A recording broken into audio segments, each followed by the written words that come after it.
नमस्कार, मैं बहराज आपका हुनरबाज पत्रकार में स्वागत करता हूं। दृष्टि आईएएस कोचिंग सेंटर के संस्थापक और डायरेक्टर डॉक्टर विकास दिव्यकीर्ति अक्सर ही सोशल मीडिया की सुर्खियों में छाए रहते हैं। कभी वह अपने अलग अलग अंदाज को लेकर मशहूर हो जाते हैं, तो कभी उनके मोटिवेशनल वीडियो सोशल मीडिया पर वायरल हो जाते हैं। वहीं कभी किसी मुद्दे को लेकर वह सोशल मीडिया यूजर्स के निशाने पर भी आ जाते हैं। उनको कुछ लोग एंटी ब्राह्मण भी कहते हैं। आपका एक वीडियो बड़ा वायरल किया जाता है, उसके आधार पर ये बोला जाता है कि आप एंटी ब्राह्मण हैं। और वो रिजर्वेशन को लेकर एक लंबा आख्यान है, आपका लंबा वीडियो है, उसके भी कई चंक्स काट कर इस तरीके से फ्रेम किया जाता है कि आप एंटी ब्राह्मण हैं और लगातार आपके विरोधी इसको रह रह के शेयर करते रहते हैं। इस पर क्या पक्ष है आप? मैं एंटी ब्राह्मण नहीं हूँ, मैं एंटी कास्ट हूँ। एक शब्द ब्राह्मणवाद चलता है विचारधारा के परिभाषाओं में, विचारधारा की शब्दावली में। ब्राह्मणवाद का मतलब है जाति व्यवस्था का समर्थन करना। मैं जाति व्यवस्था का घोर विरोधी हूँ, ये मैं खुल के कहता हूँ हमेशा से। मेरा जन्म जिस परिवार में हुआ वो आर्य समाज का परिवार है, और आर्य समाज के परिवारों में जाति व्यवस्था को नहीं माना जाता है। तो बचपन के संस्कार भी ऐसे हैं।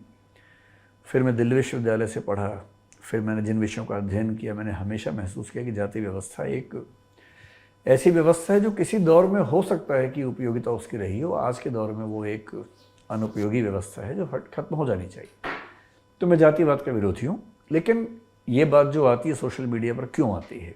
एक तो इसलिए कि मैंने कुछ वीडियोज़ में आरक्षण का समर्थन किया, जो मैं सच में करता हूँ। मैं आरक्षण का सैद्धांतिक समर्थक हूँ।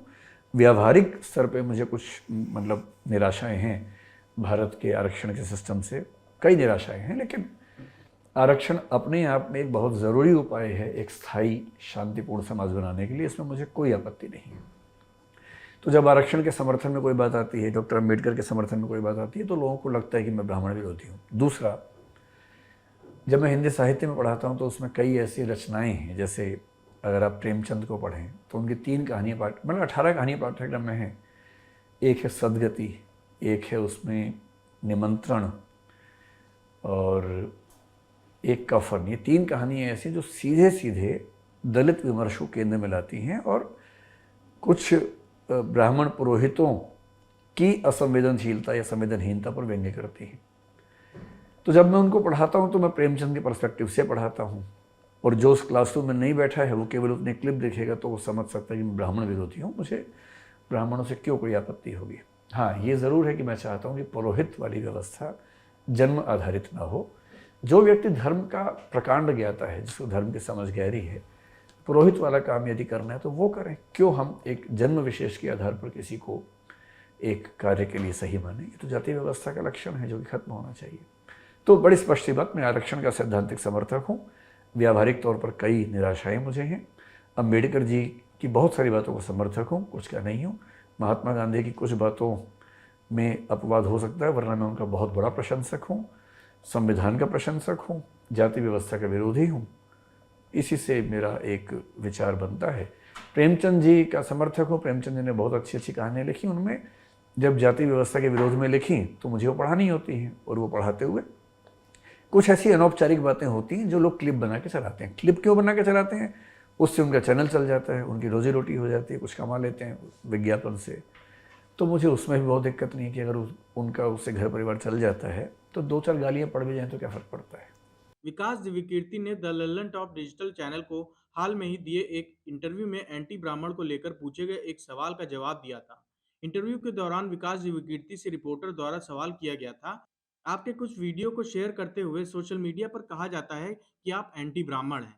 एंटी ब्राह्मण के विषय पर पूछे गए सवाल के जवाब में विकास दिव्यकीर्ति ने कहा था कि वह एंटी ब्राह्मण नहीं बल्कि एंटी कास्ट हैं। उन्होंने आगे बताया कि विचारधारा के आधार पर एक ब्राह्मणवाद शब्द चलाया जाता है, जिसका मतलब है कि जाति व्यवस्था का समर्थन करना।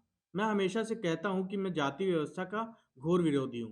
मेरा जन्म एक आर्य समाज परिवार में हुआ और वहां पर जाति व्यवस्था को नहीं माना जाता। अपनी बात को आगे बढ़ाते हुए विकास दिव्यकीर्ति ने कहा कि मैंने दिल्ली विश्वविद्यालय में पढ़ाई की और वहां भी जाति व्यवस्था का विरोध किया।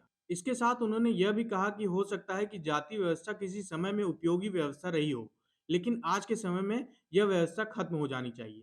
उन्होंने अपने वायरल वीडियो पर कहा था, आरक्षण पर दिए गए मेरे कुछ लेक्चर वायरल होते रहते हैं। मैं खुलकर कहता हूं कि मैं आरक्षण का समर्थक हूं। इसके साथ ही एक अन्य वीडियो में विकास विकीर्ति आरक्षण पर कह रहे हैं कि वंचित वर्ग के लिए जरा सा प्रयास हुआ तो कुछ लोगों के पेट में ज्वालामुखी फटने लगे। सोशल मीडिया पर कुछ लोग उनकी बातों का समर्थन कर रहे हैं, तो वहीं कुछ लोग उन्हें ट्रोल किया। विकास विकीर्ति ने आरक्षण को लेकर कहा, कुछ लोग कहते हैं कि 70 साल से आरक्षण दे रहे हो, कब तक दोगे? इस देश में एससी, एसटी, ओबीसी और महिला को मिला लें तो जनसंख्या 90% बनती है। 90% आबादी को पिछले 70 साल से हम आरक्षण दे रहे हैं और इस बात से बहुत लोगों के पेट में खलबली मची हुई है। उन्होंने आगे कहा कि इस विषय पर दलित विमर्श का कहना है कि 3000 सालों तक पढ़ाई लिखाई पर केवल ब्राह्मणों का हक था। ब्राह्मणों की आबादी केवल 10% थी। 10% समुदाय ने 100% सीटें घेर के रखी हुई थी। अब 70 सालों से परेशान हो रहे हैं। दृष्टि आईएएस के फाउंडर ने कहा कि बिजनेस की दुनिया में वैश्य समाज का लगभग 100% आरक्षण रहा है। इस पर कभी किसी ने बोला? इसके साथ उन्होंने कहा 3000 वर्ष तक रहे आरक्षण के समतलीकरण के लिए वंचित वर्ग के पक्ष से जरा सा प्रयास किया गया तो कुछ लोगों के पेट में ज्वालामुखी फटने लगे। इतना क्या बेचैनी है भाई? केवल हवा में बात क्यों हो? इसके पीछे तर्क भी तो होना चाहिए। इस दौरान विकास विकीर्ति ने कहा कि अगर उस समय पढ़ाई लिखाई का महत्व नहीं था तो वर्ण व्यवस्था में ब्राह्मणों को सबसे ऊपर क्यों रखा गया? इस बारे में भी विचार करने की जरूरत है। धन्यवाद।